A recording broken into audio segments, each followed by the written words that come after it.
Alors, bonjour à tous pour ceux qui viennent de nous rejoindre et qui n'étaient pas présents pour la première partie de la journée. Alors, on va commencer l'après-midi par une conférence qui s'appelle les aides sociales et fiscales pour créer. Donc, ça sera de 14 heures à 15 heures. De 15 heures à 16 heures, vous aurez une seconde conférence qui s'appelle les bases de la comptabilité. De 16 heures à 17 heures, ça sera une autre conférence sur trouver ses premiers clients grâce au marketing digital. Et après, en fin d'après-midi, il y aura deux conférences spécifiques à deux secteurs d'activité. À 17 heures, ça sera développer son gîte ou sa chambre d'hôte. Et à 18 heures, ça sera développer son activité de consultant ou de formateur indépendant. Donc voilà pour le programme de cet après-midi. Alors, pour ceux qui n'étaient pas là ce matin, on a coupé vos micros par défaut pour éviter tout ce qui était bruit parasite. Par contre, si vous souhaitez échanger et bien sûr poser vos questions à tous les formateurs experts qui vont passer cet après-midi, on vous invite à poser vos questions via le chat. Morgane et Geoffrey sont avec moi cet après-midi et on pourra relayer vos questions à Leïla qui y répondra en fin de conférence. Donc, n'hésitez pas. Le but, c'est que ça, comme on est nombreux, il faut que ça reste quand même le plus interactif possible. Ce matin, vous étiez hyper nombreux à poser des questions et c'était très, très bien.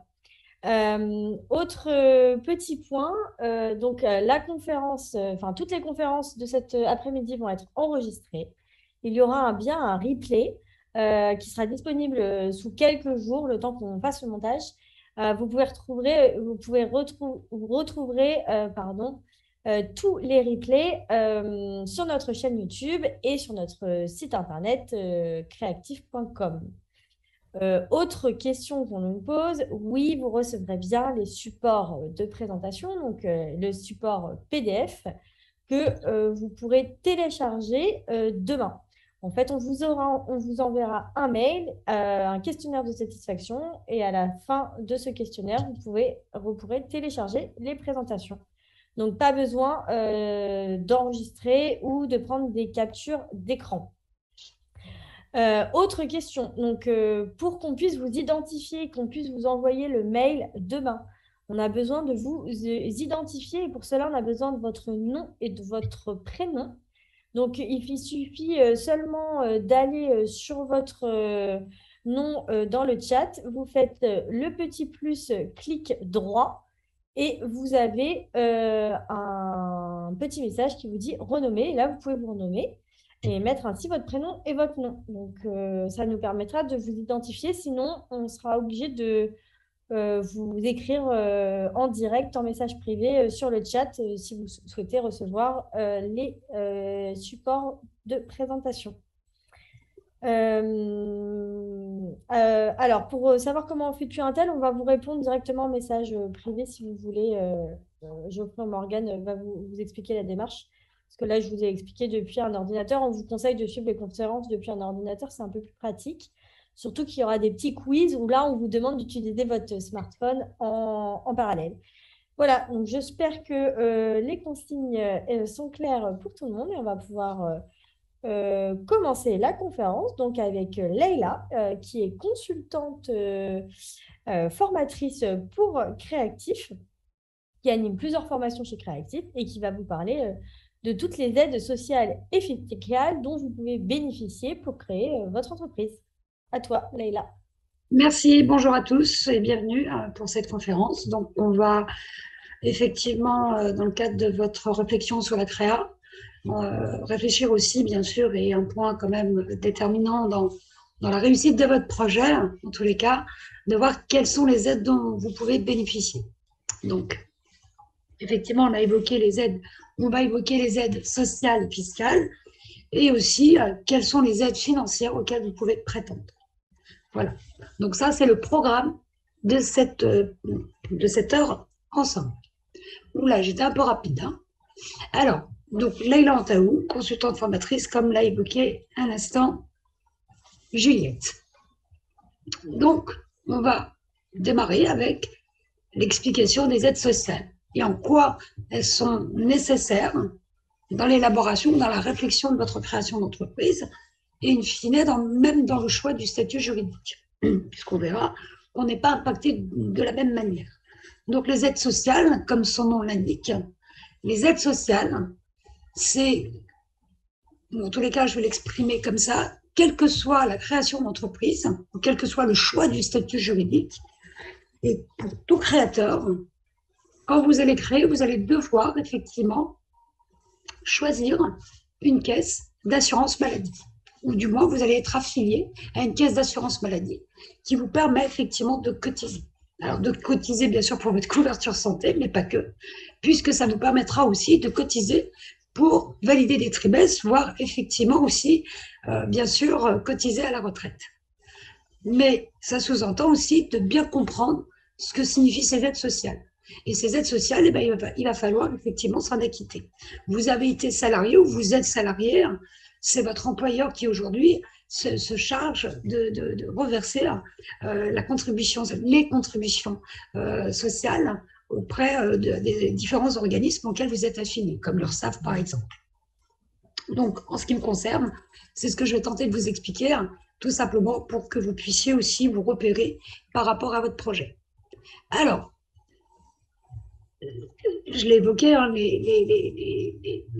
l'aide sociale ou les aides auxquelles vous pouvez prétendre, c'est bien effectivement les charges sociales. Quand on choisit un statut juridique, on va devoir effectivement s'affilier, et qui dit s'affilier, dit aussi à un moment donné devoir verser cette contribution par rapport à un revenu qu'on va devoir percevoir, ou en tout cas qu'on va se verser. Et l'idée, c'est celle-ci aussi, pour toutes les raisons que j'ai évoquées précédemment. Et donc, comme tout créateur d'entreprise, et pour ceux, en l'occurrence, qui vont rentrer dans des critères pour pouvoir bénéficier de cette exonération de charges sociales, qu'elles soient partielles ou totales, tout dépendra effectivement de votre choix de statut juridique, vous allez devoir réfléchir sur le choix du statut, vous verrez, ou en tous les cas, je crois que vous avez dû voir cela aussi ce matin avec ma cliente. Donc, le choix du statut dépendra effectivement si oui ou non vous bénéficiez de l'ACRE, si oui ou non vous pourrez bénéficier de l'exonération partielle ou totale. Donc, c'est un dispositif qui permet alors à des demandeurs d'emploi, voilà, ça c'est un des critères, un des premiers éléments qu'il faut savoir, c'est pour les demandeurs d'emploi indemnisés ou non indemnisés, qui sont inscrits à Pôle emploi depuis un certain temps, c'est d'être jeunes de moins de 26 ans qui peuvent en bénéficier, les minima sociaux, les repreneurs d'entreprise, du moins qui reprennent une activité de leur employeur en l'occurrence, ils reprennent l'entreprise dans laquelle ils étaient salariés, et puis bien sûr il y en a d'autres, mais très limités aussi, et il y en a un qui est important pour ceux qui vont être amenés aussi à créer ou à reprendre une activité au sein des zones franches, ou des quartiers dits prioritaires. Donc, c'est réservé uniquement à ce type de public. Donc, vous devez vérifier, bien sûr, votre éligibilité. Mais en règle générale, il faut savoir que c'est les demandeurs d'emploi qui en bénéficient. Et c'est l'URSSAF qui gère aussi l'ACRE. Donc ça, il faut le savoir, et j'expliquerai effectivement les modalités pour pouvoir en disposer. Donc, concrètement, ça veut dire quoi et qui en bénéficie? Donc, ça, je l'ai dit, qui en bénéficie et quelles sont les structures juridiques qui vont en bénéficier. C'est ce qu'on va voir ensemble dès maintenant. Donc, l'ACRE va permettre tout simplement de bénéficier de cette exonération, aussi bien pour les créateurs en micro-entreprise, donc ceux qui optent pour ce choix de statut, ou d'autres types d'entreprises, que ce soit des entreprises individuelles ou que ce soit des sociétés. Quelle que soit la société, son format, URL, SARL, SASU, SAS. Donc ça, généralement, c'est ces entreprises qui peuvent en bénéficier, ou ces statuts qui peuvent en bénéficier. Alors, pour effectivement la micro-entreprise, en l'occurrence, on va démarrer par celle-ci pour ceux qui souhaitent démarrer dans un statut relativement souple, et ben, on va pouvoir bénéficier de l'ACRE sur la première année. Alors, il faut savoir que l'ACRE, on en bénéficie une année sur 12 mois, 12 mois de lycée. Alors, en fonction de votre création, votre date de création d'entreprise, et vous allez pouvoir bénéficier de cette exonération sur 12 mois, et seulement pour 12 mois, pendant un an, et que la première année. c'est pas reporté, il y a rien de tout ça. Donc, il va falloir aussi réfléchir sur quand est-ce que je m'immatricule, c'est le bon terme. Quand est-ce que je m'immatricule, puisque c'est à partir du moment où vous vous immatriculez donc, que vous allez avoir effectivement l'ACRE, vous demandez l'ACRE. Pour le micro-entrepreneur, comme vous le savez ou pas, en fonction de votre activité ou de votre secteur d'activité, vous allez effectivement bénéficier d'un taux réduit sur vos charges sociales. Comme je l'ai dit tout à l'heure, quand on crée une entreprise et quand on dégage un revenu, et avec celui de la micro-entreprise, vous allez forcément dégager un revenu, ou alors celui-ci va être identifié dès que vous déclarez votre chiffre d'affaires, puisque on applique un abattement fiscal qui nous permet effectivement de connaître non seulement votre revenu, mais il faut savoir que les charges sociales seront prélevées sur votre chiffre d'affaires. Donc le taux, en fonction de votre secteur d'activité, je n'ai pas besoin de le spécifier, mais si vous êtes commerçant, si vous êtes profession libérale, ou si vous êtes prestataire de services ou artisan, vous avez des taux qu'on vous donne, qui vont de 12,8 pour le commerçant, 22% pour tout ce qui est prestations de services commerciaux ou artisanales. Et pour les professions libérales, le taux est à 22,2%. Alors ça, c'est votre couverture sociale que j'ai évoquée tout à l'heure. Et c'est par ce biais que vous allez aussi cotiser ou valider, en tous les cas, votre trimestre de retraite. Donc, c'est un pourcentage du chiffre d'affaires. C'est 12,8, 22 et 22,2, comme je viens de le dire. Par ailleurs, si vous êtes bénéficiaire de l'ACRE, au lieu d'appliquer ce taux dès la première année, vous allez pouvoir bénéficier de 50% de ce taux, donc qui est réduit et qui est ramené à 6,4 pour les commerçants, 11% pour les artisans et bien sûr pour les prestataires de services, et pour les professions libérales, c'est 11,1%. Mais vous en bénéficiez qu'une seule année, dès l'immatriculation. Donc, choisissez bien aussi la période, en tous les cas, à laquelle vous pouvez la demander. Puisque si vous commencez seulement à gagner des sous au bout du 6e mois, au bout d'un an, c'est peut-être dommageable. Donc, prenez aussi ça en considération. Alors ensuite, en fonction du choix du statut juridique, comme je l'ai évoqué, vous avez la possibilité, si vous êtes gérant majoritaire ou d'une SARL, d'une URL ou entreprise individuelle, alors entreprise individuelle qui n'est pas une micro-entreprise, qui est au réel simplifié ou normal, vous êtes considéré comme un travailleur non salarié.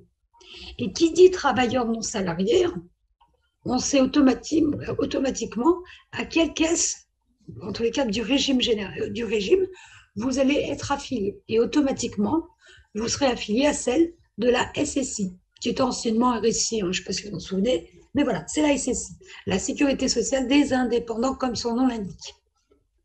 Donc, vous êtes considéré comme un TNS, et il faut savoir que dès l'immatriculation, en tant que TNS, d'accord, travailleur non salarié, ça veut dire que que vous n'avez pas surtout de bulletin de salaire, vous prélevez la rémunération que vous souhaitez mois par mois, ça va de 0 à ce que vous voulez, mais par contre, vous allez devoir vous acquitter de vos charges sociales à hauteur du revenu que vous prélevez. Ça, c'est comme ça que ça fonctionne. Par contre, on ne connaît pas votre rémunération, ou l'administration fiscale et l'URSSAF, en l'occurrence, qui gère le SSI, du moins qui gère les indemnités ou les charges sociales des travailleurs non salariés, vont vous prélever, mais ils ne connaissent pas votre rémunération définitive. Donc, ils vont faire ce qu'on appelle des appels à provision. Donc, vous allez devoir payer un forfait. Alors, le forfait de la première année, où il va falloir cotiser, et provisionner ça aussi sur votre prévisionnel financier, quand vous allez travailler dessus, il va falloir au moins provisionner pour un forfait à hauteur de 4 000 € sur l'année. C'est bien une provision qui sera réajustée l'année suivante. Alors, en principe, ça devrait être ramené par trimestre, mais pour le moment, on sait qu'il n'y a encore que des couacs. Mais ce sera effectivement à régulariser par rapport à l'année prochaine, une fois qu'on connaîtra vos revenus. Voilà, ça c'est comme ça que ça se passe. Mais ça veut déjà dire qu'il va falloir provisionner 4 000 € en moyenne, en fonction des secteurs d'activité. Donc, en moyenne, c'est quand même un certain budget. Pour certains, peut-être qu'ils n'avaient peut-être pas encore envisagé. Alors, pour ce faire, si vous demandez l'ACRE et si vous êtes bénéficiaire de l'ACRE, vous allez pouvoir bénéficier aussi d'une exonération, cette fois-ci partielle, pas sur la totalité, mais bien partielle. Donc, qui va couvrir l'assurance, en tous les cas, qui va couvrir un minimum de prestations. Et en l'occurrence, celle qui reste due et tout le temps, c'est la CSG, la CRDS et la retraite complémentaire et la formation professionnelle qui est prélevée automatiquement. Alors, il faut budgétiser au lieu de 4 000, on est autour des 1 500 sur l'année. Donc, mais il faudra quand même les sortir. Ça, qu'on soit bien d'accord. Donc ça, c'est pour ce type de statut juridique. J'ai bien dit gérant majoritaire ou entreprise individuelle, hors champ de la micro-entreprise que j'ai évoquée précédemment. Voilà, ça c'est ce qui va vous permettre aussi de réajuster votre projet et voir peut-être, en définitive, réfléchir sur le choix du statut juridique. Alors ensuite, l'ACRE, pour les gérants égalitaires, minoritaires de SARL, de SAS et de SASUR, la donne est légèrement différente.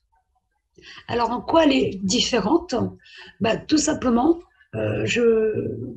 comment vous le dire simplement, que effectivement, si vous êtes demandeur de l'ACRE, alors je vais le reformuler, pardon, différemment, je dirais qu'il n'y a pas une obligation d'avoir l'ACRE, d'accord, pour le coup. Pourquoi? Tout simplement, si vous créez, si vous créez ces structures juridiques, si vous optez pour ces choix de statut juridique, si vous indiquez que vous avez décidé de ne pas vous prélever de rémunération, donc zéro, et de continuer à bénéficier de Pôle emploi, des allocations chômage, on ne vous demandera pas de provision. Ce n'est pas nécessaire, puisque vous êtes sous un régime qui n'est pas celui du TNS, du travailleur non salarié, vous êtes affilié au régime général de la sécurité sociale, ou je dirais plus simplement des salariés. Donc vous êtes considéré comme un salarié. Et j'ai bien dit comme un salarié, puisque la terminologie exacte, c'est que vous êtes affilié comme étant un assimilé salarié. Mais c'est tout ce statut juridique qui vous permet de bénéficier du régime général. Donc, qui dit régime général, dit aussi zéro rémunération, zéro provision et zéro, effectivement, charge sociale sur la première ou la deuxième année si vous bénéficiez de vos allocations chômage. Ou en tous les cas, pas de rémunération, pas de cotisation. Alors, qui dit pas de rémunération, dit pas de cotisation, mais qui dit pas de cotisation, pas de couverture sociale. Alors, est-ce que c'est grave? Tant que vous êtes couvert par Pôle emploi, en tous les cas, tant que vous bénéficiez de vos allocations chômage, je vous dirais non. Voilà, tout simplement. Mais ça à prendre aussi en considération. Maintenant, qu'en est-il si je décide de me verser une rémunération? Et là, je vous dirais que, bien sûr, qu'il est nécessaire de demander l'ACRE, toujours à les conditions qu'on a évoquées initialement d'être demandeur d'emploi. Et bien sûr que là, l'ACRE va être nécessaire si vous décidez de vous prélever une rémunération. Et elle va être très importante. Donc voilà pour ce qui est effectivement de l'ACRE pour ce type de statut. Alors, ce qui va rester toujours dû, ce qui sera toujours dû, ce sera toujours la CSG, la CRDS et les autres, l'autre arsenal effectivement de mesures. Donc, on est à peu près sur 1 500 € ici pour ces statuts. Alors, une petite particularité, et je vous invite aussi à y réfléchir en fonction de vos projets et de votre situation personnelle aussi. Sachez que quand vous créez avec ces statuts, vous bénéficiez, en l'occurrence, vous avez une bien meilleure couverture sur les accidents du travail et la retraite complémentaire. Donc ça, je ferme le sujet, mais ça c'est important. On ne retrouve pas dans les TNS. Donc faites attention aussi au choix que vous allez porter sur les statuts juridiques. Voilà. Donc, je ne sais pas si j'ai été claire sur les exonérations des charges sociales. Ça s'appelle l'ACRE. C'est une demande de l'ACRE qu'on fait dès l'immatriculation de sa société, de son entreprise. Donc, j'ai dit bien dès l'immatriculation. En réalité, on vous dit, vous avez 45 jours pour en faire la demande. Voilà. Donc, ça, c'est important et bien l'intégrer dans votre business plan. Ensuite, vous avez une deuxième mesure que tout le monde, du moins, que tout le monde, tous peuvent en bénéficier qu'à partir du moment où vous êtes inscrit à Pôle emploi. Donc, Pôle emploi aujourd'hui vous permet de créer dans des conditions relativement confortables. Alors, ça veut dire quoi, confortable? Tout simplement, dès l'immatriculation, et j'ai bien dit dès l'immatriculation, en fait, ça sous-entend quoi? C'est qu'une fois que vous avez créé, vous avez votre extrait CABIS ou en tous les cas votre numéro de SIRET, vous allez pouvoir déposer ce document à Pôle emploi pour leur demander des mesures qu'ils mettent à disposition. Alors, il y a deux mesures qui existent pour pouvoir bénéficier en tous les cas de ces mesures. Alors, c'est l'une ou l'autre, ce n'est pas les deux, c'est l'une ou l'autre. La première, il s'agit de la capitalisation, qu'on appelle l'ARS. Et la seconde, vous avez ce qu'on appelle le maintien partiel total des ARE. Alors, pour faire simple, c'est les allocations chômage auxquelles vous pouvez prétendre en fonction de votre durée d'indemnité. Voilà, donc ça, c'est les deux mesures qui existent. À vous de voir dans quel cas il est judicieux d'utiliser l'une plutôt qu'une autre. Alors, je vais parler tout simplement de l'ARS. Alors, l'ARS, c'est quoi? C'est ce qu'on appelle aussi la capitalisation. Alors, pour faire très simple, même si vous l'avez sous les yeux, pour faire très simple, il y a un point quand même qu'il faut bien intégrer, bien comprendre. Pour demander la capitalisation, il y a des conditions. Et l'une des conditions, bien sûr, c'est d'être inscrit à Pôle emploi et être indemnisé. Ça, c'est la première, qui n'est pas non plus anodine. La seconde, et qui n'est pas négligeable, il faut demander l'ACRE. La capitalisation ou l'ARS est conditionnée par l'obtention de l'ACRE. Ce qu'on a vu précédemment, l'exonération des charges sociales. C'est une condition. D'accord, pour pouvoir en bénéficier. Alors concrètement, ça s'articule comment? Très simplement, vous avez des droits ouverts auprès de Pôle emploi en termes d'allocation chômage ou d'indemnité chômage. On va imaginer que vos droits sont ouverts pendant 24 mois, mais que vous ne souhaitez pas effectivement, du coup, faire le maintien. En clair, continuer à bénéficier de vos allocations chômage, et ce pendant 24 mois, le restant de vos allocations. Donc, on vous dit, vous avez la possibilité de les prendre en une seule fois. Alors, concrètement, comment ça s'articule? On vous autorise effectivement, par rapport à vos droits ouverts, ce qui vous reste, en tous les cas, en termes d'allocation chômage, de les prendre à hauteur de 45% de ce qui reste. Donc, c'est important de dire, ce n'est pas sur la totalité, mais c'est bien 45% des allocations restantes. Et dès l'immatriculation, vous en faites la demande. Par contre, les modalités de versement, en tous les cas, pour Pôle emploi, c'est 45% qui vous doivent, seront versés en deux fois. Une première fois, effectivement, à l'immatriculation, et vous devez justifier de votre immatriculation via un numéro de SIRET ou en tous les cas un extrait CABIS. Et 6 mois après, on vous verse la deuxième partie des 45%. Donc, ça veut dire aussi qu'il va falloir aussi réfléchir sur la pertinence de ces deux versements, puisqu'il y a quand même 6 mois d'intervalle pour percevoir les 45% restants. Je ne sais pas si j'ai été claire, mais c'est ça. Alors, vous allez me dire, peut-être, qu'est-ce qu'on fait des 55% restants? Ceux qui ne nous ont pas versés, et qu'est-ce qui se passe concrètement? Je vous dirais simplement qu'ils ne sont pas perdus, puisque vous avez, si vous rencontrez des difficultés dans le cadre de la création ou du développement de votre activité, vous avez la possibilité tout simplement de vous radier, ou en tous les cas de mettre un terme à votre entreprise pour réouvrir vos droits auprès de Pôle emploi. Donc, une nouvelle inscription auprès de Pôle emploi. Et quand même, qui peut être assez confortable et de se dire, il me reste encore ce parachute, qui n'est pas négligeable. Par contre, vous avez quand même un délai qui est de 3 ans, en règle générale. Voilà pour ce qui est de l'ARS. L'ARS, dans quelles conditions on le fait? Je dirais qu'il y a 2 raisons pour le demander. La première, c'est que vous savez que dès le départ, vous allez exposer les salaires, ou en tous les cas, la rémunération que vous allez vous prélever est très importante. plus importante que le salaire journalier de référence que vous auriez dû percevoir par Pôle emploi. Et là, pour le coup, il n'y a aucun intérêt peut-être de faire le maintien des allocations chômage. Ça, c'est la première raison. Donc, autant demander et de partir avec un pécule pour mettre en trésor. Voilà, il faut faire ce que vous voulez avec, quasiment. La deuxième raison, c'est parce que vous avez besoin de fonds propres et que vous avez besoin de fonds propres pour votre projet. Et c'est peut-être une solution pour pouvoir effectivement augmenter ces fonds propres et renforcer aussi votre trésorerie du coup.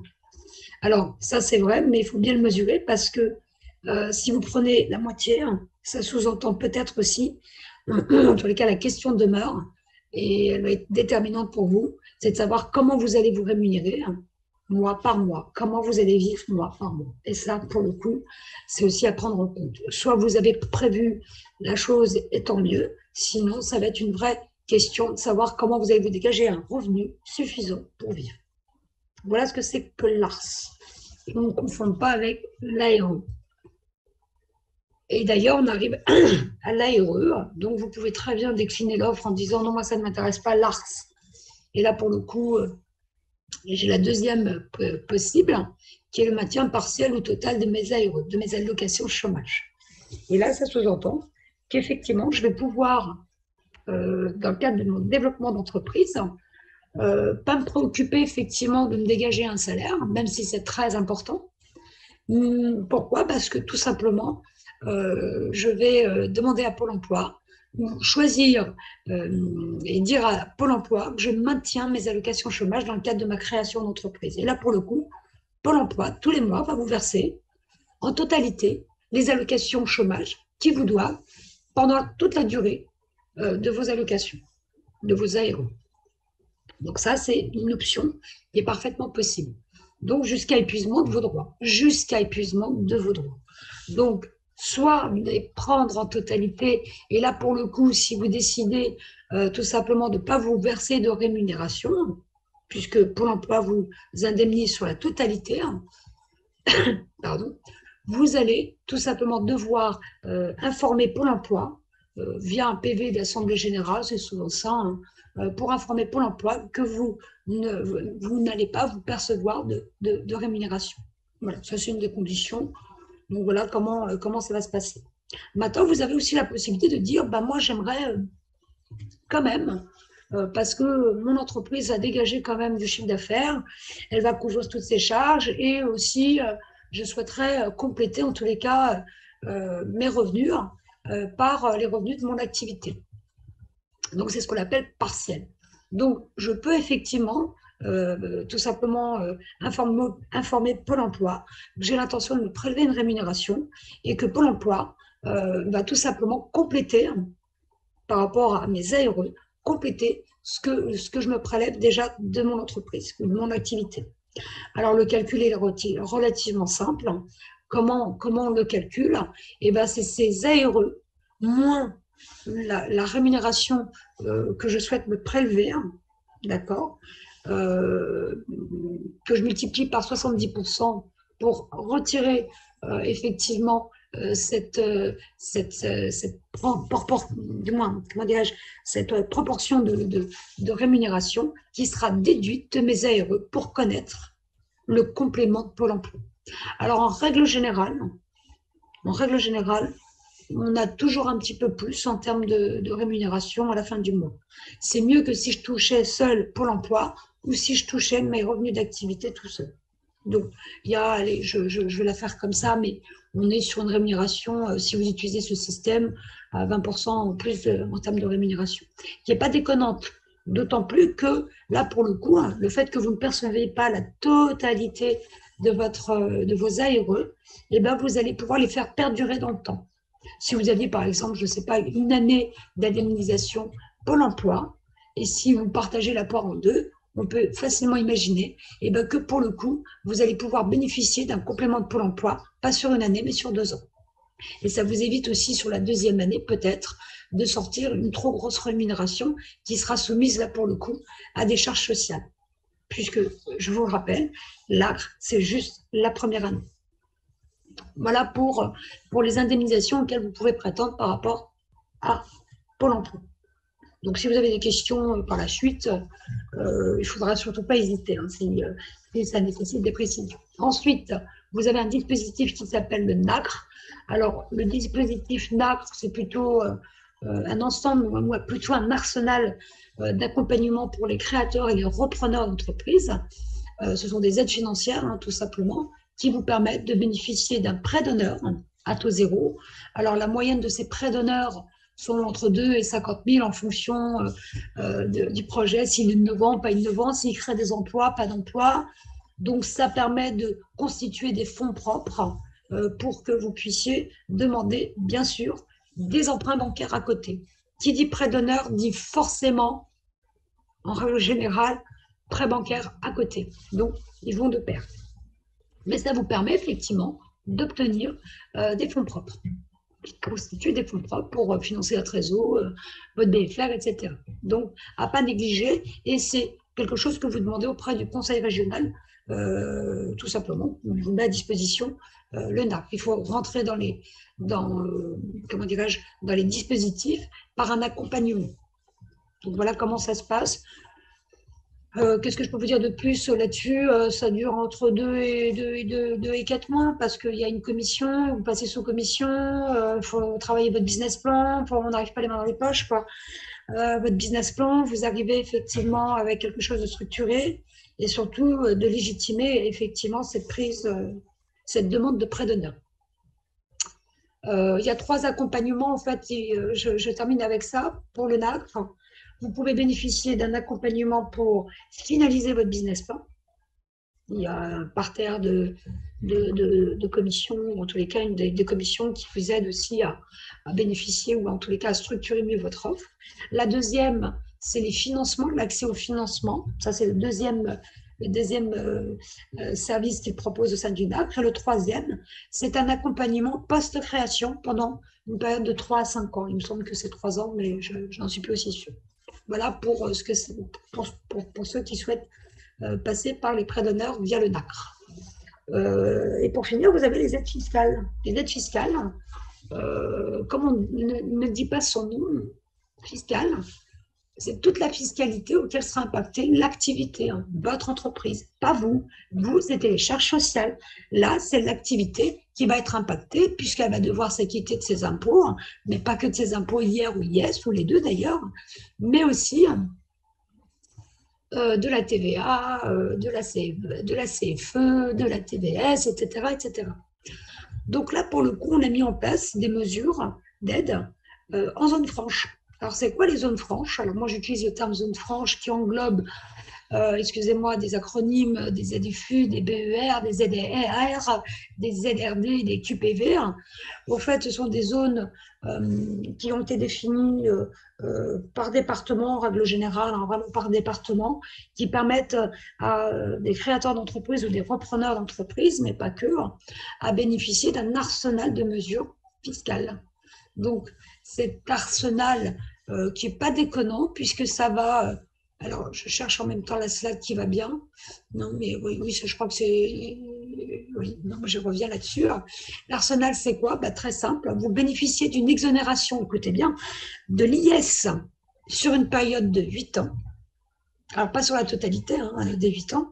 5 ans, 100% d'IS, plafonné à 50 000 € par an en termes d'IS. La 6e année, je crois que c'est 70. 7e année, on est à 40. Et la 8e année, on bénéficie à hauteur de 20%. Et c'est la même chose pour la CFE, la taxe foncière des entreprises, que tout le monde paye, quel que soit le statut juridique et quel que soit le chiffre d'affaires, ou en tous les cas, pardon, on commence à la payer au-delà des 5 000 € de chiffre d'affaires annuel.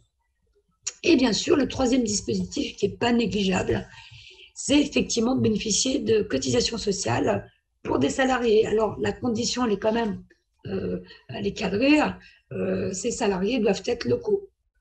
Et en règle générale, ça doit être effectivement effectif sur le lieu où réside l'entreprise, où se trouve le siège de l'entreprise pour pouvoir bénéficier de ces mesures.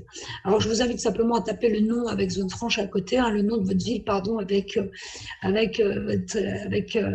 ville, le nom de votre ville, et surtout de ne pas vous en rester là parce que vous verrez que les zones franches, c'est souvent délimité d'un trottoir à l'autre. Il peut y avoir une zone franche et pas de zone franche. Donc, dans la ville, c'est souvent des quartiers, voire des rues. Donc, assurez-vous en tous les cas que vous êtes bien situé en zone franche. C'est pas négligeable, hein. Voilà, c'est pas négligeable. Est-ce que c'est pour tout le monde?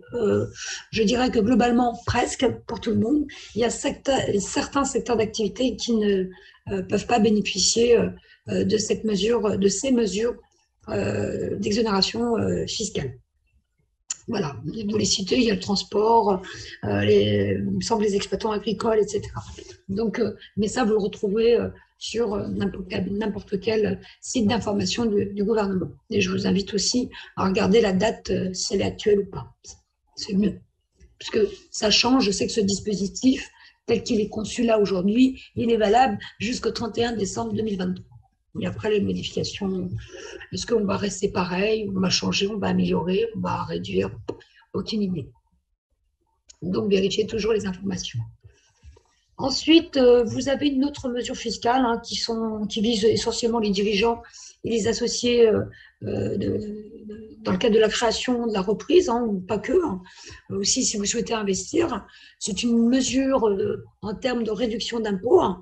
Alors, pour tout associé qui souhaite souscrire à un capital d'une PME, va bénéficier en tous les cas de 25% d'une réduction annuelle d'impôt qui va de 50 000 € en tant que seul ou pour un couple de 100 000 €. Donc, la réduction porte sur 25% des versements effectués, donc pour 2021 et aussi 2022. Donc, une des conditions pour pouvoir bénéficier de cette mesure, c'est de pouvoir justifier. Alors, il y a deux choses. La première, c'est détenir cette entreprise pendant un certain temps, au moins 2 ans hein, de mémoire. Et surtout, la deuxième, qui est souvent oubliée, bizarrement, c'est de pouvoir justifier d'au moins 2 salariés et un seul pour une activité dite artisanale. Donc, vous avez 2 ans, il me semble. Hein. Je pas de dire des bêtises, mais je crois que c'est celle-ci. Il y a tellement de dates à retenir ou de périodicité pour en bénéficier. Donc voilà, ça, c'est pas négligeable aussi à savoir. Quand vous injectez de l'argent dans une entreprise, quelle qu'elle soit la vôtre ou celle de quelqu'un d'autre, vous bénéficiez effectivement d'une réduction d'impôt. Donc, à réfléchir aussi dans le cadre de vos projets. Bon, on arrive à la fin. Moi, ce que je vous propose, à votre avis, on garde toujours la même chose, hein, Juliette, c'est ça? Oui, on va faire un petit Kahoot. Donc, pour ceux qui n'étaient pas là le matin, on va lancer un petit quiz via Kahoot. Donc, Geoffrey va vous remettre le lien www.kahoot.it ou sinon, on va vous proposer de juste scanner le QR code qui va s'afficher dans quelques secondes. Voilà, voilà, vous pouvez scanner le QR code depuis votre smartphone ou sinon, vous allez sur le lien que Geoffrey a mis dans le chat et vous tapez le code PIN 613 76 39. 613 76 39. Voilà, je vous invite à scanner le QR code, ça va plus vite pour vous connecter au petit quiz. Donc, ça va, il y a du monde. Oui, tout le monde a envie de jouer. On va voir s'ils ont bien écouté ta présentation. Lui, c'est de jouer de gagner ou une mesure fiscale.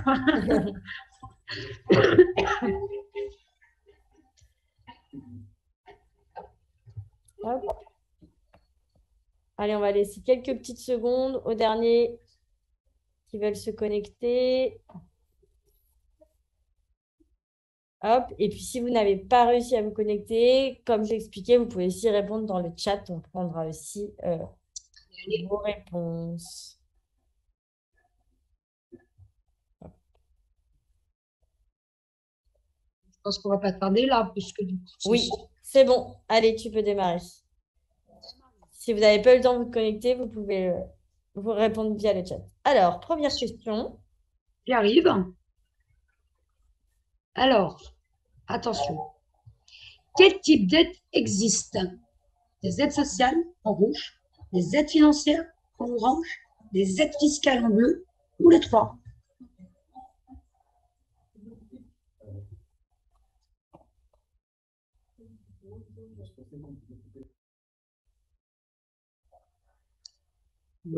Winners, ben, 77 bonnes réponses.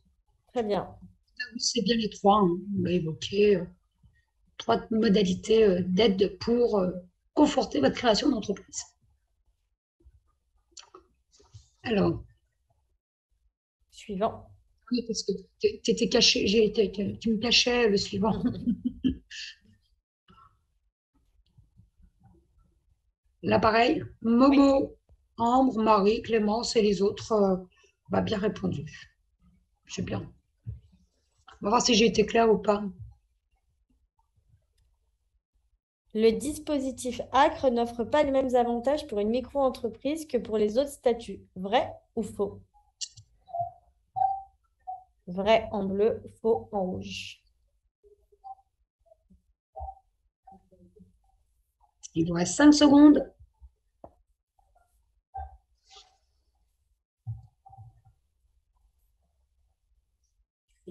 Vrai. Oui, donc je disais, je reprenais sur le deuxième point sur le TNS. Ceux qui créent en EURL, SARL, à gérance majoritaire, ou pour les entrepreneurs individuels, les entreprises individuelles, au réel simplifié ou normal, eux, pour le coup, doivent effectivement, s'ils bénéficient de l'ACRE, verser euh, une cotisation partielle qui tourne autour de 1 500 € sur l'année pour la CSG, CRDS, NIFA. Et voilà, donc c'est un minimum à verser, c'est une obligation, quelle que soit la rémunération, puisqu'elle est plafonnée jusqu'à 30 000 €. Mais voilà, ça c'est une chose qu'il faut définir assez rapidement. Et pour le choix de la statut SASU, SAS ou gérant minoritaire ou égalitaire d'une SARL, si vous versez un salaire, eh ben, c'est bénéfique pour vous, tant mieux parce que vous allez pouvoir bénéficier de l'ACRE. Par contre, si vous ne prenez pas de salaire, que vous demandiez l'ACRE ou pas, c'est kiff-kiff. Voilà. Je ne sais pas si j'ai été claire, mais on aura l'occasion à travers les questions. Donc, je passe à la troisième question, c'est ça? Oui, tu peux passer à la prochaine. Alors, toujours mon mot en tête, puis les autres suivent, mais c'est serré. Voilà. Bravo à vous tous. Et je passe à la troisième question. Les aides proposées par Pôle emploi sont cumulables. Vrai ou faux? En l'occurrence, l'ARS et le maintien de l'ARE. Est-ce qu'on peut faire les deux?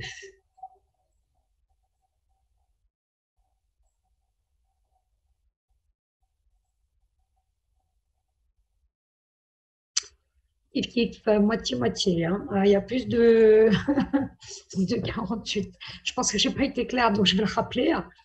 L'ARS, alors on a dit cumulable.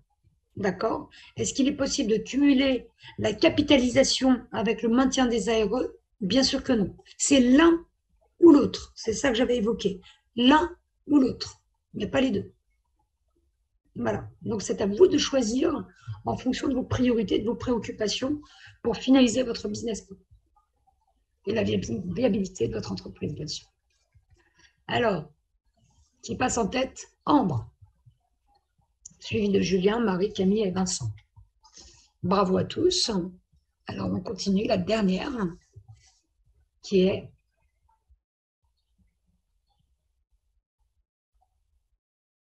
je ne sais même pas si je l'ai dit, je crois ça. Je crois que je n'ai même pas employé le terme. Alors, le prêt d'honneur à taux zéro est délivré par Initiative France, la Chambre de commerce et d'industrie ou le réseau Entreprendre. Alors, ça devait être écrit, mais je ne sais pas lire les slides. Je sais pas, alors, à votre avis, généralement, c'est les réseaux Entreprendre. C'est les réseaux Entreprendre, mais c'est le conseil régional. Je vous dirai, surtout, je vous invite à aller voir sur le conseil régional les dispositifs et les modalités d'aide. Voilà, donc on va regarder qui sont sur le podium, qui se retrouvent sur le podium. Marion. Et le vainqueur, le winner, c'est Marie. Bah, bravo à vous tous, bravo à Marie, Bravo, Marie. bravo à Marion et NC. Bravo à vous tous.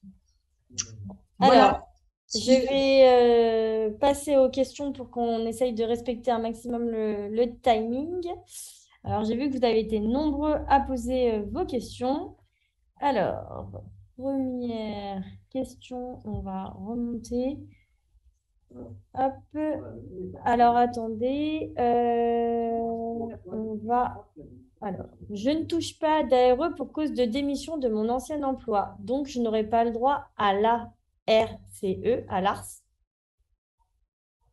Alors, je ne sais pas si j'ai bien compris la question. Je ne touche pas d'ARE pour cause de démission de mon ancien emploi.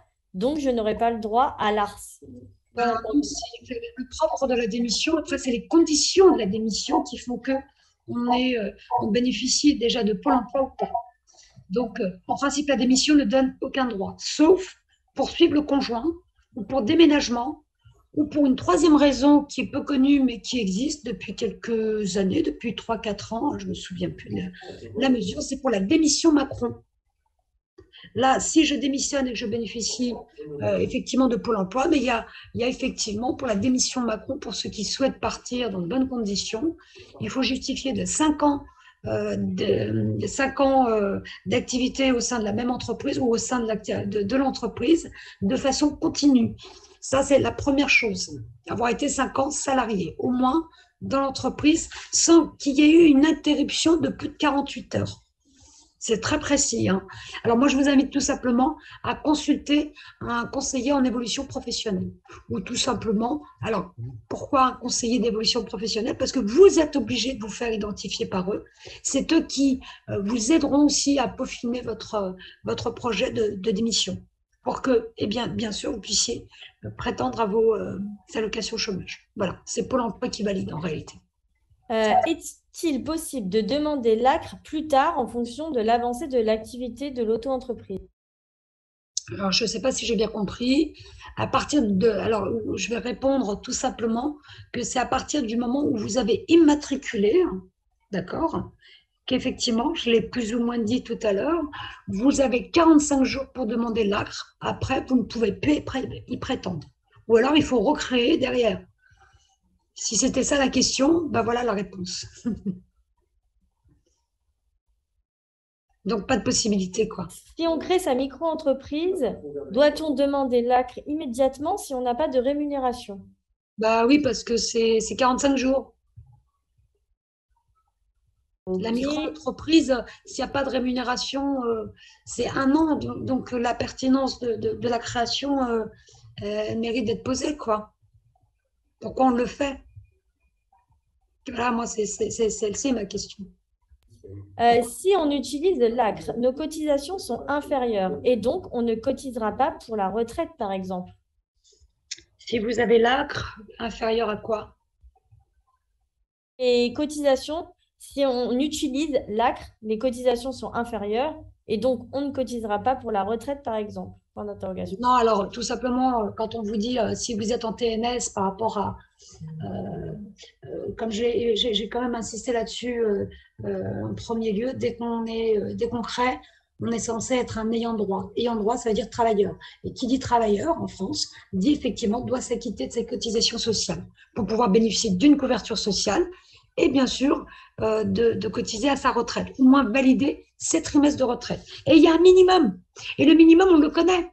Et pour pouvoir cotiser à sa retraite, ou en tous les cas valider ses trimestres, c'est deux notions différentes. Valider ses trimestres pour partir à l'âge légal, ne serait-ce que ça, vous devez générer, alors écoutez bien, ça c'est pour les TNS en règle générale, mais pour tout le monde, 600 fois le taux horaire du SMIC. Alors je vous passe, ce n'est pas la peine de calculer, ça fait à peu près 6 130 € à déclarer de revenus annuels pour pouvoir valider tous ces trimestres. Si vous êtes en dessous, vous ne validerez pas tout votre trimestre. D'une part, et pas de cotisation, ou peu de cotisation. Et si vous êtes au TNS, pas de complémentaire de toute façon, quel que soit le revenu que vous dégagez. Je ne sais pas si j'ai répondu. Pas de cotisation à la complémentaire pour les TNS. Maintenant, si vous êtes en SASU, SAS ou régime, pardon, associé de gérance égalitaire ou minoritaire, vous êtes rattaché au régime général. Si vous dégagez un revenu, vous cotisez. Pas de revenu, pas de cotisation. Voilà, c'est aussi simple que ça. Peut-on demander la l'ARS même si on est proche de sa date de départ à la retraite, 6 à 8 mois avant son immatriculation de micro-entreprise? Oui, oui, mais ce sera proratisé avant la date de prise de retraite, hein. Vous avez le droit, je dis une bêtise, vous avez le droit à 36 mois de chômage qui vous ramène à 63 ans, par exemple. Je dis une bêtise, à 63 ans. Mais il se trouve que vous allez, Pôle emploi va vous mettre à la retraite à 62 ans. Au final, vous avez le droit à l'ARS sur les 2 ans restants avant d'entrer en retraite. Donc oui, oui, bien sûr. Mais Peut-on ce sera dema- proratisé. peut-on demander l'ACRE si on en a déjà bénéficié précédemment pour une autre entreprise? Alors, oui, à partir du moment où ça fait un peu plus de 3 ans suite à la radiation. Voilà. C'est une fois tous les 3 ans. Je crois qu'il y a même Voilà, c'est une fois tous les 3 ans.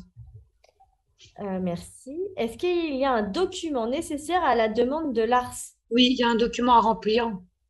C'est un formulaire qu'on trouve systématiquement dans les créations et on vous demande si vous bénéficiez de l'ACRE. Mais par exemple, si je prends l'exemple de l'auto-entrepreneur, en l'occurrence, quand vous allez sur le site d'immatriculation, on vous le met tout de suite d'office, hein. Vous le voyez. Est-ce que vous êtes demandeur de l'ACRE? Oui. Vous choisissez, du moins, vous suivez les conditions de la notice, puisqu'on vous donne une petite notice. Ça prend 2 minutes en main, hein, pour demander l'ACRE. C'est très rapide. Ok. Est-ce qu'il y a des aides plus spécifiques pour les personnes fragiles, par exemple demandeurs de RSA ou moins de 25 ans ou des personnes d'un certain âge? Alors oui, oui, oui, oui, oui, pour les RSA, etc., il y a des accompagnements qui peuvent être différenciés en fonction des régions, des départements, puis surtout des politiques aussi que, j'allais dire, de collectivité, hein, de collectivité, puisque ils ont tous aussi leur dispositif d'arsenal, en fonction des priorités de la ville aussi, hein. Voilà. Oui, oui, il peut y avoir des aides différentes pour les publics fragiles. Les AGFIP, on ne les a pas évoqués. Il y a les AGFIP aussi qui, euh, qui donnent des aides, aussi bien financières que d'autres types d'aides sociales en l'occurrence. C'est aussi à vous d'aller chercher, hein, parce que d'une ville à l'autre, ce sera différent. Alexis, rebondis ce que tu as dit. Du coup, l'ACRE n'a pas réellement d'avantage si aucun salaire n'est versé par la première année en TNS. Non, en TNS, tu es obligé de verser quand même un minimum. Ok. En SASU, SAS, je reprécise, en SAS, SASU, et gérant égalitaire et minoritaire. C'est-à-dire que je suis considérée comme un assimilé salarié. Là, aucun intérêt. Par contre, pour le TNS, il faut le demander, parce que vous avez quand même un minimum à payer. Est-ce qu'il y a des aides spécifiques aux femmes? Oui, Tout à fait. Et oui, il y a vraiment même des réseaux d'entrepreneuriat qui sont dédiés aux femmes et où vous pouvez bénéficier d'aides. voilà, ça va non seulement de l'accompagnement, mais ça va même jusqu'à la prise de garantie, quoi, tout simplement. Le fonds de garantie des femmes aussi. Voilà, donc, et puis il y a des concours qui sont dédiés aux femmes entrepreneuses. Donc, oui, oui, bien sûr. Le maintien des droits ARE est-il conditionné à l'obtention de l'ACRE, comme c'est le cas pour l'ARS? Non, Ok. L'ARE est versé 2 ans maximum. en fonction de ses droits. Si vous avez bossé 6 mois auparavant, juste 6 mois, je crois que c'est 8 mois, mais c'est 6 mois, à Pôle emploi, ce sera 6 mois d'indemnité, hein. Si vous avez cumulé des droits, eh ben, ce sera autant de droits dont vous pourrez bénéficier, mais c'est 24 mois en règle générale. Pour les moins de 55 ans et pour les plus de 55 ans, s'ils ont justifié d'une expérience de plus de 3 ans précédemment, eh ben, ils bénéficient du maximum, c'est-à-dire 36 mois. Puis-je toucher dans ce cadre de création d'entreprise mes ARE jusqu'à mon départ à la retraite à taux plein? Alors, j'ai peur de ne pas bien comprendre la question. Est-ce que François, vous pouvez réexpliquer votre question, s'il vous plaît, par le chat? En attendant, est-ce qu'il y a des aides spécifiques aux hommes? Euh, Je pense pas. bah, C'est pour tout le monde. bah, s'il en a déjà une, hein, il a tous les dispositifs, les autres dispositifs. Actifs sont dédiés aux hommes. Voilà, c'est juste qu'il y en a qui, certaines sont dédiées aux femmes, parce qu'il y a encore beaucoup moins de femmes entrepreneurs. Ouais, c'est plus pour promouvoir et pour pousser les femmes à créer parce que elles ont souvent aussi des vies de famille. Alors, je dis pas que les hommes n'ont pas de vie de famille, pardon, mais c'est pour inciter, quoi, c'est incitatif. Y a-t-il des aides pour les emplois d'économie solidaire? Oui, oui, oui, oui, oui. Et là-dessus, il faut être identifié comme effectivement entreprise d'économie solidaire, sociale et solidaire. Mm. D'ailleurs, il y a tout un chapitre là-dessus, du moins un chapitre, et d'ailleurs chez nous aussi, on l'évoque. Mais oui, oui, bien sûr. Ok. Hop. Touc. Je regarde. On va être sur la fin des questions. Hop. Là, je vois qu'il y a des dernières questions. Quels sont les cas d'exonération d'impôts quand on est créateur d'entreprise dans le cadre ARE? Alors, l'aéro, c'est une chose, hein. L'aéro, c'est l'allocation chômage. Voilà, c'est tout ce que vous avez. Après, ce que j'ai évoqué en termes d'exonération de charges sociales. Maintenant, si je pars sur les impôts, si vous faites du bénéfice, vous payez du bénéfice, du moins vous payez l'IS. Si vous faites du revenu, si vous êtes soumis à l'impôt sur le revenu, vous paierez votre impôt à titre personnel. Sinon, celle que j'ai évoquée tout à l'heure, c'est les zones franches qui peuvent vous permettre peut-être d'avoir une exonération sur l'IS et uniquement sur l'IS sur 5 ans. 100% dégressif jusqu'à la 8e année. C'est tout. Ok, alors il y a François qui a précisé sa question et malheureusement on va finir avec lui. J'ai 59 ans et je bénéficie des ARE durant 3 ans, puis je bénéficie dans le cadre de la création des entreprises des ARE jusqu'à l'âge de 67 ans. Non. Ok, voilà. Comme ça, Non, c'est c'est clair. jusqu'au bout de ces aéros. Alors, je l'ai fait un peu brutal, mais je sais que s'il doit aller jusqu'à 67 ans, alors il faudra qu'il se rapproche de son pôle emploi, d'ailleurs, qui va lui maintenir peut-être ses allocations chômage jusqu'à la retraite, mais il faudrait qu'il se renseigne auprès d'eux parce qu'il y a un dispositif, bien sûr qu'il y a un dispositif. Une fois qu'on a fini ces aéros, il y a Pôle emploi propose un arsenal d'aide aussi. Voilà, merci beaucoup Leïla. Donc, si vous voulez Merci à vous. en savoir plus sur les aides, sachez qu'on a toute une partie de la formation de 5 jours pour créer son entreprise, où on parle de toutes ces aides et on développe un peu plus ayant comme objectif vraiment que vous alliez chercher ces aides et que vous financiez votre projet de création d'entreprise. Donc, ça s'appelle 5 jours pour créer son entreprise. Donc, évidemment, vous abordez toutes les bases de l'entrepreneuriat, mais du coup, on développe un petit peu plus tout ce qui est aide sociale et fiscale. Et pour la dernière question, oui, il y a des aides qui sont dédiées aux étudiants. On n'en a pas parlé aujourd'hui, mais bien sûr qu'il y a des aides pour les étudiants entrepreneurs. En ce qui concerne les DOM-TOM, c'est possible en fonction effectivement des régions. Il y a des aides régionales. À vous de vous renseigner du côté du TomTom s'ils peuvent promouvoir la création d'entreprises. Je, je, Euh, pardon? non, je vais simplement rajouter, c'est vrai qu'on peut pas, il y a tout un arsenal d'aides, hein, mais de spécificités qu'on ne maîtrise pas toujours et qu'on ne connaît pas non plus d'ailleurs, en fonction des régions, des spécificités du territoire. Allez sur un site qui s'appelle les aides. Alors, les-du-6 aide.fr, c'est là où vous allez retrouver tout l'arsenal d'aide, quel que soit. Ça va jusqu'à l'innovation. Donc, vous retrouvez tout. Hein. Je crois qu'elle a plus de 200 ou 300 répertoriés. Super. Et Voilà. ben voilà, donc Leïla donc, est consultrice et consultante formatrice Si. chez Créactif. Elle anime notamment plusieurs formations comme celle que je viens de vous présenter, 5 jours pour créer son entreprise, sur tout ce qui est aspect juridique, finance et justement tout ce qui est aide à l'entrepreneuriat. Donc, si cette conférence vous a plu, n'hésitez pas à prendre rendez-vous avec nos conseillers formation qui pourront vous détailler un peu plus le programme de cette formation-là et notamment toute la partie aide sociale et fiscale si ça vous intéresse de faire financer votre projet de cette façon-là.